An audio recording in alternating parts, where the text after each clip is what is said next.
കാഫിർ സ്ക്രീൻഷോട്ടിലൂടെ സംഘപരിവാറിന്റെ അതേ പണി CPIM ചെയ്തു എന്ന് മുഖ്യമന്ത്രി. സ്ക്രീൻഷോട്ടിന് പിന്നിൽ പ്രവർത്തിച്ചവരെയും പിടികൂടുമെന്ന് VD സതീശൻ പറഞ്ഞു. CPIM പ്രയോഗിച്ചത് വിഷരാഷ്ട്രീയമെന്നായിരുന്നു ഷാഫി പറമ്പിൽ MPയുടെ കുറ്റപ്പെടുത്തൽ. വിഷം നിറച്ച ബോംബ് നിർവീര്യമാക്കിയത് പൊതുജനമാണെന്നും അദ്ദേഹം കൂട്ടിച്ചേർത്തു. എന്നാൽ കാഫിർ സ്ക്രീൻഷോട്ടിനെ അത്ര വലിയ സംഭവമായി കൊണ്ടു നടക്കേണ്ട കാര്യമില്ലെന്നും മാധ്യമങ്ങൾക്ക് പ്രത്യേക താല്പര്യം ഇതിന് പിന്നിലുണ്ടെന്നും DYFI സംസ്ഥാന പ്രസിഡന്റ് V വസീഫ് പറഞ്ഞു. പ്രതികരണങ്ങളിലേക്ക്. ഇപ്പം അത് അന്വേഷിക്കണ്ടേ? അത് അന്വേഷിച്ച് എന്തൊരു കാപഢ്യമാണ് CPM അവിടെ നടത്തിയത്. തെരഞ്ഞെടുപ്പിന് മുമ്പ് വർഗീയമായ ഭിന്നിപ്പുണ്ടാക്കാൻ സംഘപരിവാർ ചെയ്യുന്ന അതേ പണി CPM ചെയ്തില്ല. അവിടെ സംഘപരിവാർ ഈ പരിപാടി ചെയ്യാറുണ്ട്.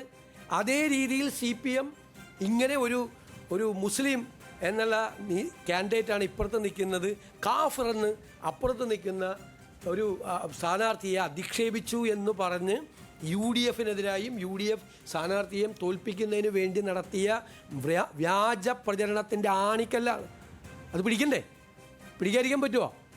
നാടിൻ്റെ ഐക്യത്തിന് നേരെ കമ്മ്യൂണൽ പോയ്സൺ നിറച്ചൊരു ബോംബാണ് ഈ വ്യാജ നിർമ്മിതിയിലൂടെ CPM എറിയാൻ ശ്രമിച്ചത്. അത് പൊതുസമൂഹം ഡിറ്റക്റ്റ് ചെയ്തു. ബോംബ് സ്ക്വാഡായി, ഈ വർഗീയ പോയ്സണിൻ്റെ ബോംബ് സ്ക്വാഡായി വടകരയിലെ പൊതുജനങ്ങൾ മാറി, കേരളത്തിലെ പൊതുജനങ്ങൾ മാറി. അതിനെ ഡിറ്റക്റ്റ് ചെയ്ത് അതിനെ ഡിഫ്യൂസ് ചെയ്തിരിക്കുകയാണ് ഇപ്പോൾ.